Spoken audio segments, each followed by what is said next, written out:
disclaimer though. Okay. For legal purposes, KUAM can be held liable for any damage to your woofers and or tweeters. Thank you very much. Thank you. Your woofers needed this. You know, I just realized something, guys.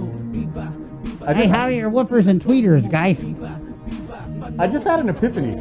Oh, great. Brace yourself, guys. Jay had another epiphany. You have an epiphany every 2 minutes, bro. There are 5 of us in this room, right? Yeah. I'm the baby. I'm the youngest person in this room. And I'm 46. Wow.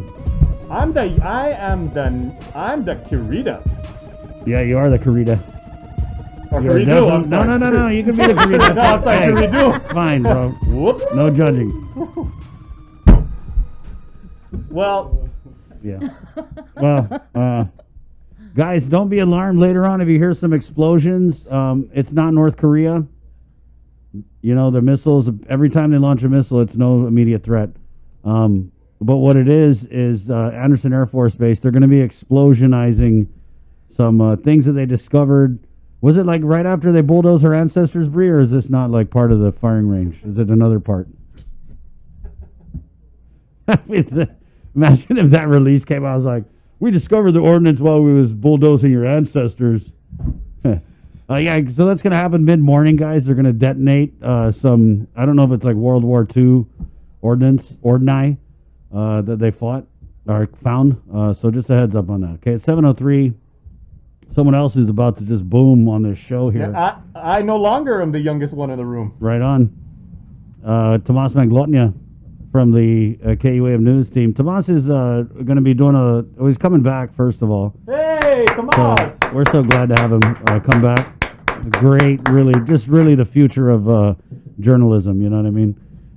And he does a great job covering local, regional, and he does a lot of great national stuff too over there in Stanford. As he's part of, what program is that you're in again, Tomas? Thanks, Chris and Bree. I'm getting my graduate degree in journalism right now, and so I finish up in June. Right. And he's going to be doing some work for us. He's coming back in June. But tonight on KUAM News, he's doing a great piece about Article 12, Tomas. So if you could just share a little bit more about that with our audience, I guess starting at what is Article 12? Yeah, I think we can even start a little bit earlier than that, just to make sure that we have the full context for the story. So, you know, there are 3 ways to amend the Constitution in the CNMI, and Senator Jude Hofschneider, who introduced the Senate Legislative Initiative to amend Article 12, told me those 3 ways are: number 1, by constitutional convention; number 2, by popular initiative; and in this case, by Senate Legislative Initiative. And so what Senator Jude Hofschneider, who's from Tinian, is proposing is to amend Article 12 of the CNMI Constitution. And that has to do with restrictions on alienation of land. Specifically, the gist of Senator Hofschneider's proposal here is to have northern people of Northern Marianas descent fully exercise their real property rights and to reduce the NMD percentage of ownership interests in an NMD corporation. So what does that all mean? And so here's what that means according to the actual Constitution. And so Article 12 of the CNMI's Constitution currently limits land ownership to those of Northern Marianas descent. And according to Section 4 of that, to be considered a Northern Marianas descent, you are a citizen or national of the United States who has at least some degree of Northern Marianas Chamorro or Northern Marianas Carolinian blood or a combination thereof. And then on the corporation side, a corporation can also own land if 100% of its shareholders and directors are NMD. And as you might know, currently leases of private lands to non-NMDs are limited to 55 years. But I think it's interesting because this isn't the first time Article 12 has gone through some evolution. The most recent one was in 2014, where an amendment changed the blood quantum threshold from a quarter to just some degree. And so Senator Hofschneider told us he doesn't want to rush the initiatives process. After all, 3/4 of the Senate and 3/4 of the House of the legislature would need to vote in favor of it before it lands on the ballot for voters to decide. And so the story airing tonight, we speak with Senator Jude Hofschneider. He defends his stance and his proposal in this initiative. We also speak to Dr. Isa Arreola, who is an expert in militarization in the Marianas, and also a cultural anthropologist who says that if this were to go through, there's a chance that locals are actually going to be left with nothing else, and points to examples of what's happening in Guam and Hawaii in terms of land rights. And then we also speak with Representative Sheila Babauta, who actually also has a personal stake in this. She herself is an NMD. Her mom is Pohnpeian, and her mom can't own land in the CNMI. But her in the story that you'll see tonight, they both, her mom supports Article 12, and Rep. Sheila Babauta really also wants to hear voices from across the Marianas on whether or not this should be done. In fact, yesterday, Rhoda just had a public hearing for this specific legislative initiative, and comments range from it being in support of it because of the tough economic times that the pandemic has especially put the Marianas in, and then there were also those who were against the initiative, saying we don't want to be several years down the line, we don't want our children to be renting apartments on the island that they call home from people who are not of Northern Marianas descent. And so this is definitely a complicated and very tricky subject, especially when we consider the law that needs to be, that they're seeking to amend. But I really do encourage everyone to watch the story tonight. I think the three different people in that story, Senator Jude Hofschneider, Dr. Isa Arreola, and Representative Sheila Babauta, really show kind of the breadth of conversation happening around amending this Article 12. Tomas, is this like this issue? Is it kind of falling on partisan lines? I mean, does one party favor it and the other not? Well, that's interesting you asked that, because I actually asked Senator Jude Hofschneider why now. He said that's the question everyone asks. He said this is not motivated by any business interests, political interests, something that he's always had on his mind. He's the sole person to introduce this into as a legislative initiative. I think, if anything, in speaking with a lot of people about this, when I posted that I was doing the story, about 20 people on Instagram alone messaged me with their viewpoints. And I think, if anything, one thing that is common across the people I spoke with who had differing opinions, one thing that was common is that they all want to have a public and dynamic debate about this moving forward. People also really recognize the real tough times that the pandemic has put the tourism economy in, but also people want to put into context what this might mean if we were to amend Article 12 in the current form of what the initiative says. And so people aren't necessarily in their corners. I think there's a lot of room to discuss, which is so refreshing to hear. When you talk about the NMD Northern Marianas descent and 3/4 of the body having a vote in favor of it, to this whole measure, are all of the elected politicians in the CNMI of Northern Marianas descent? I'll have to fact check that. If they fall under the definition that we read, then yes. Representative Sheila Babauta, of course, brought that up in our interview, that she is, this is definitely something that it has a personal matter to, basically all of the people that have voiced out their opinion. One thing that Representative Babauta also brought up in our interview is that she wants to hear the concerns of long-term residents who aren't Northern Marianas descent, but want to own land. And so it's a very complicated issue. There's more than just viewpoints, and there's a lot more conversation to be had here. You can wait to see more news coming out of Tinian and Saipan, as public hearings will take place there in the coming weeks. Well, no, what's the timeline on this? So we're still very early at the public hearing stage? Yeah, it was interesting because when the news officially came out, and this is something I spoke with Senator Hofschneider about, there was a huge social media storm around this. Lots of people for or against it, offering their own views of how this should be done. And so Senator Hofschneider says there's no rush to the process. And of course, I think it is notable to say that for the first time, the CNMI has a Democratic bloc in the House. And so that's something I also discussed with Representative Sheila Babauta for the first time, in a very long time. And so there's a lot of viewpoints here. I think one thing that was interesting was that some members I spoke with and some community members said that they hope that the conversation goes beyond a public hearing, that not everyone is comfortable with that format, and that they hope that more people add their voice, because ultimately this is a decision that will affect future generations in the most real way. Wow.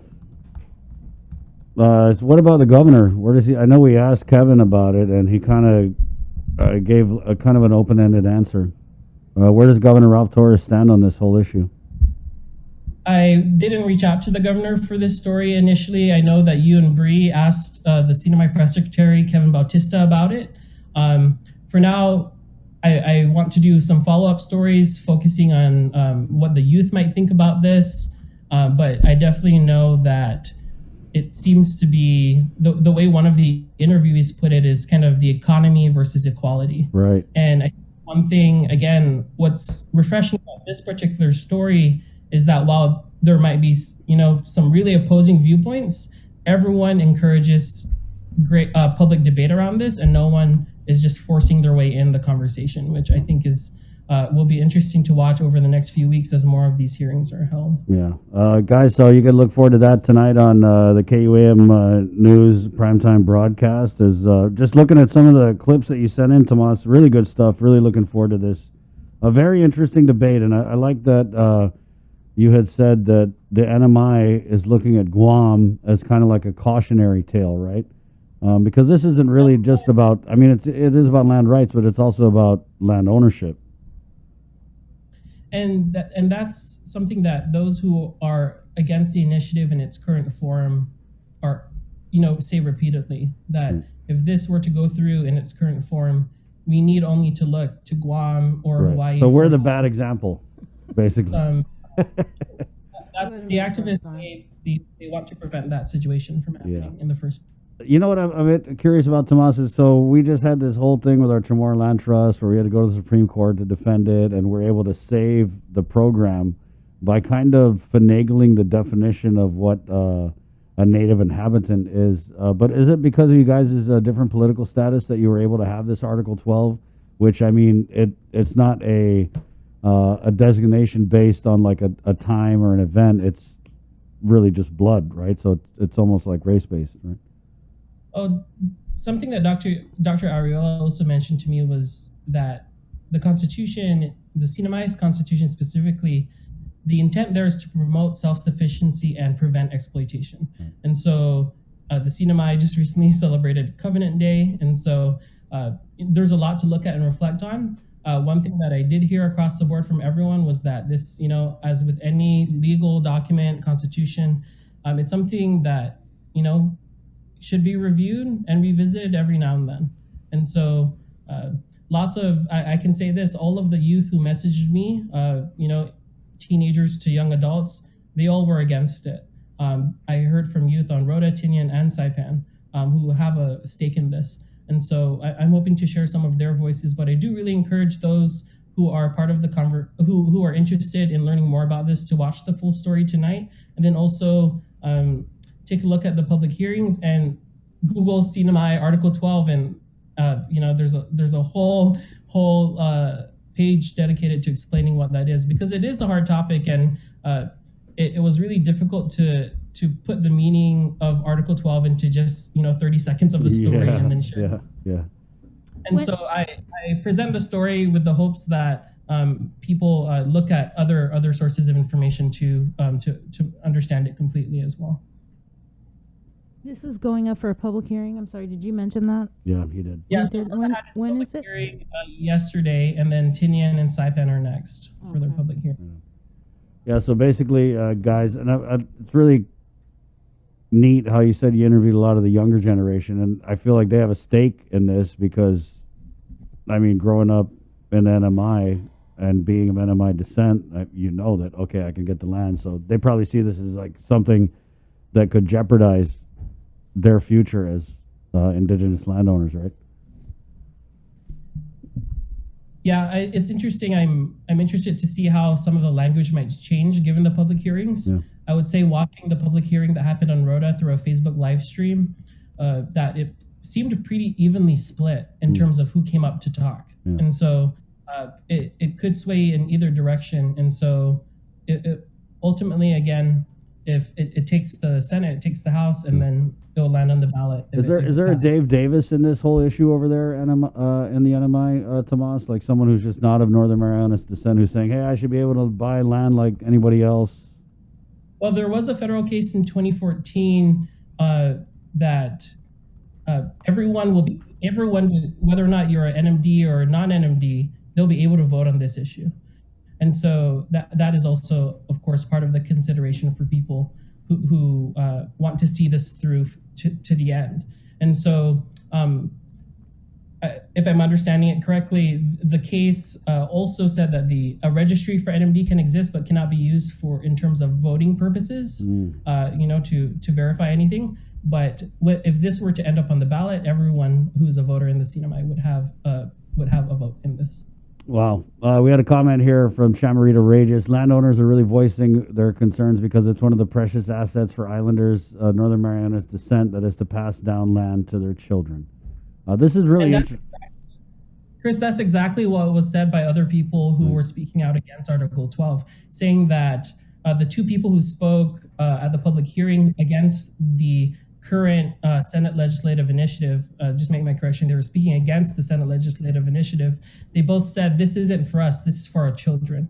So in a way, you asked about whether this was party lines. Yeah. I think for me, I'm really interested to see if this is a generational split happening in terms of what people want to do, because the pandemic has put a lot of families in a really tough situation. Right. And something that Representative Sheila Babata is also concerned about is because of the poverty that exists in the NMI, what opening up private land ownership to other people might do. And there's also an acknowledgement that there is inequality within NMD, within people of Northern Marianas descent as well. And under the existing parameters. Right. And so there's also acknowledgement that there's inequality already within the current definitions. So it's a lot of law, a lot of opinions, and I really wish we could just play all the interviews as they were, because they were 30 minutes to an hour of people concerned and wanting to make sure that whatever happens, whether it passes or not, that there's an understanding of what this means for the region. Yeah, and this Article 12, guys, basically it's people of Northern Marianas descent are the only ones who are allowed to buy and own land, and anybody who's not of Northern Marianas descent is limited to leasing for up to 55 years. But this is something that has really separated our islands, and one of the stark differences, and something I heard about since I was young, and since I visited the NMI for the first time, people were like, "Oh, you have to be NMI descent." And here in Guam, I always thought that was really interesting, because if you look at the land ownership on our island, it is what it is. Chamorro's not really up there with owning a lot of the land. So this is really interesting to me. We could go all day talking about this, Tomas. Yeah, and Chris, if I could just add, I think Senator Jude Hofschneider also wants to make very clear, at least in my interview with him, that he believes that the individuals, NMDs, are educated and are responsible enough to manage their own land. And one thing he said, whether or not his Senate legislative initiative goes through, he wants to create some sort of agency to help guide any private land transactions to make sure that an informed decision is being made. And so Senator Jude Hofschneider, of course, introduced and wrote the Senate legislative initiative, and he defended it fiercely in my interview as well. Right on. That's curious. What I'm curious to see also, Tomas, if you can, maybe next time when you come on, like what's the breakdown of like NMD population to non-NMD population, right? Those would be interesting statistics to see. Yeah, that would take more time and definitely looking into. So it's not the only story. Well, that will be done. So definitely looking forward to talking to more people. And if if any of you viewers out there want to put your voice in, you know how to get a hold of us. So. We had Wong here says Palau has always had this law to be of Palauan blood only to own land. This is an islander right. So it's definitely interesting. Like you said, they're at a crossroads with this pandemic where some people feel like everybody at the NMI, there are a lot of people suffering. They should be able to sell their land, or it's kind of like that whole private property rights issue. But then also, because of our political and socioeconomic history, I can see the other side on why it's important to kind of keep land. those indigenous lands in indigenous hands. Tomas, it's been great. Anything in closing that you want to add? Oh yeah, let's do this. Go ahead. No, I wanted to talk about the survey, this tweet that you shared with us. Yeah, this is AAPI. So basically, there was it's kind of been in the news a lot because of that shooting at a nail salon in Atlanta, and it's basically Stop Asian American Pacific Islander Hate, and so stop AAPI Hate. It's a Twitter account, and they kind of retweet instances of people who have been discriminated against because they're Asian Americans or Pacific Islanders, and they actually featured a tweet from a Chamorro person, Tomas. Yeah, that's right. So Stop AAPI Hate is a national coalition which addresses anti-Asian hate amid the COVID-19 pandemic. There's lots of national coverage on this. I'm sure a lot of people know. I think if it's okay to read this particular tweet that came out. So Stop AAPI Hate reports that 7% of reported incidents involved coughing or spitting. This is with regards to the rise in AAPI hate. And this person from Dallas, Texas wrote to them saying, I'm a Pacific Islander. I was at the mall with a friend.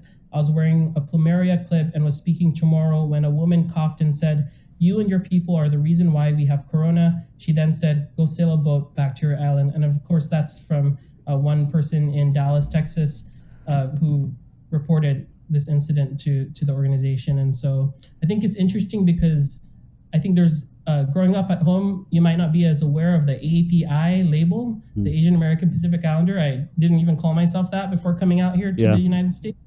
But I think there's also lots of interesting conversations saying that Pacific Islanders aren't necessarily the focus of the rise in Asian hate, but then we see incidences like this that definitely show that there are Pacific Islanders facing a rise as well. My experience in the States, Tomas, like people don't know what the hell we are. They don't know if we're Mexican or Latino or mixed or you know what I mean?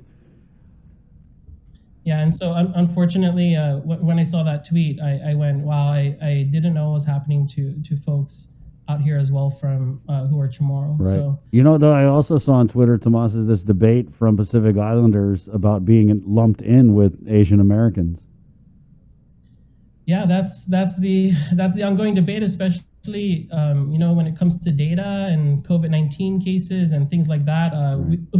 There's entire books and classes about this, but all to say that it's so unfortunate the types of things that coming out. I think a lot of what people are saying is that racism itself is a virus, right? And so.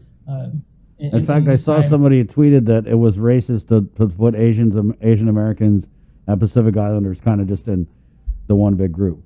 Because there's a huge difference between someone who's Chinese American and us. You know what I mean? Like, we definitely are so underrepresented in every category. I mean, even at the college level with admissions, with acceptances. So I feel like we definitely need our own category, right? Yeah, I've heard people who are for it, who are against it. It's all about how you identify yourself. And obviously there are a lot of things that can change to, really, really detail what people are facing and be more, I guess, detailed than saying API, all across the board. Well, thank you for coming to our woke talk. Bree and Chris, and I look forward to joining you guys more often in the future. Of course. Yeah, Tommaso. Bree actually said if we get those interviews, we can post them up online, the full interviews. So this is a really cool story. Tomas does some great work, and this is something that I think you're right. This conversation's very interesting. I mean, both for Guam and the NMI. So thank you so much for coming on this morning, Tomas. Thank you. Thanks. And everybody, please look for his report tonight. It'll be on our primetime newscast. Right on. That's Tomas Manglona of the KUAM News Team, wrapping up his education with his advanced journalism degree over at Stanford University. 7:26, Dr. Hoa Wen of the Physicians Advisory Group is coming up next on this Friday. It's Friday. Whoa! March 26th. The show is brought to you by East West